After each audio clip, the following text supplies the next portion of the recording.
وہ آج کل بڑے پریشان کن ہیں. ایک تو انفلیشن کا کہ 14.6% جنوری میں بڑھ گیا، اور دوسرا ڈیٹ کا نمبر آیا کہ 11,500 روپیہ 15 ماہ میں قرضوں کا حجم بڑھ گیا.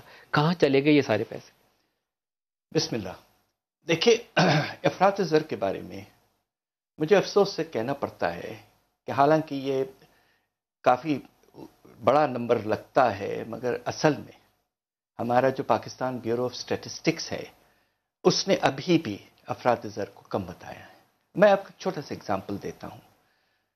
جنوری کا جو فگر ہے وہ 14.6%.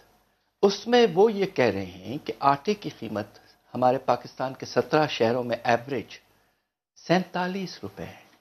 اب آپ مجھے بتائیے کہ کہاں ملتا ہے آٹا اس وقت 47 روپے کا؟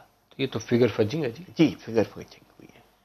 اور دوسری طرف وہ یہ کہہ رہے ہیں کہ گھروں کا رینٹ جو ہے، جبکہ ہمارے ہاں بہت شدید شارٹیج ہے گھروں کی، صرف 5% اضافہ.